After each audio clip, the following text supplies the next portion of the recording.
দেখেন, শেখ হাসিনা সরকারের বেশ কয়েকটি গুরুত্বপূর্ণ সিদ্ধান্তের মধ্যে বড় বড় ভুল ছিল।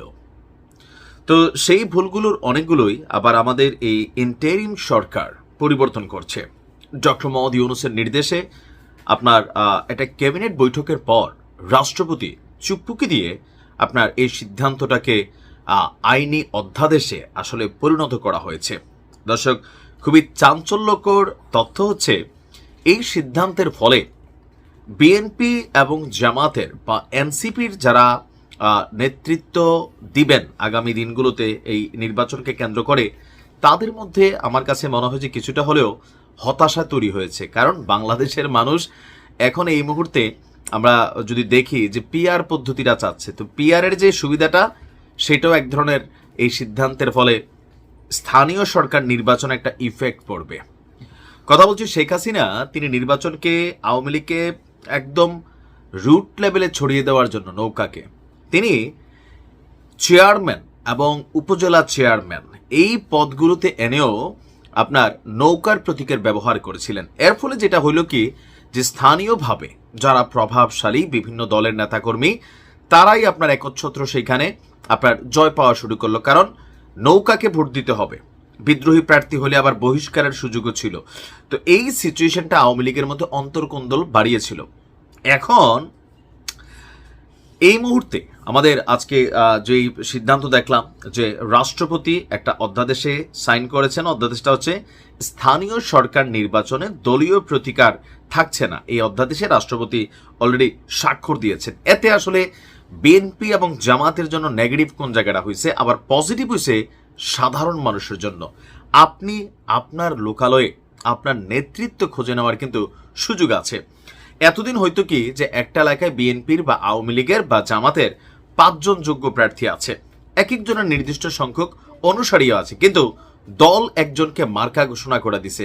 তো বাকি যে যোগ্য ব্যক্তিরা তারা যদি নির্বাচনে দাঁড়ায় তো বিদ্রোহী প্রার্থী হয়ে যেত। তারা যে ভোটটা পাওয়ার জন্য প্রচার প্রচারণা করার একটা ইস্যু ছিল, সেইখানেও ঝামেলা পাকে গেছিল। কোনটা, যে নৌকার বিপক্ষে প্রচার। এখন যেটা হয়তো যে ধানের শীষের বিপরীতে প্রচার, জামাতের বিপরীতে প্রচার। তো ওইরকম যে সিচুয়েশনটা এখানে নতুনত্ব তৈরি হচ্ছে।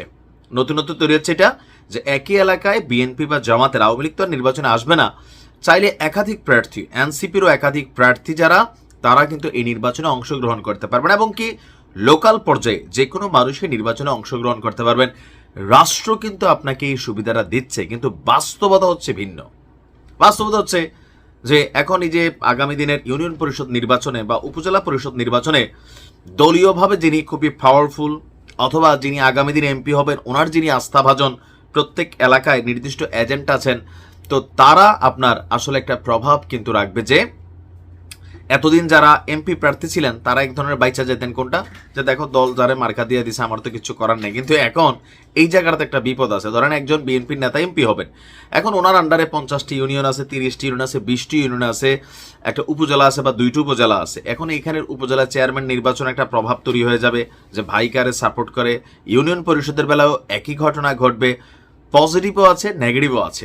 তবে আমি মনে করি রাষ্ট্র যেই কারণে সিদ্ধান্তটা নিয়েছে জনগণের কল্যাণে, জনগণের স্বার্থে, যে আপনি আপনার এলাকার একজন জনপ্রতিনিধি চয়েস করবেন যিনি ভালো মানুষ, যিনি কি বলা হয় যে ধরেন আপনার এলাকার জন্য প্রকৃতপক্ষে উন্নয়ন করবে, দুর্নীতি করবে না, ঘুষ করবে না, এলাকার সন্ত্রাসী বাহিনী তৈরি করবে না। রাষ্ট্র কিন্তু এই সুযোগটার জন্যই এই দলীয় প্রতীকটা তুলে দিছে।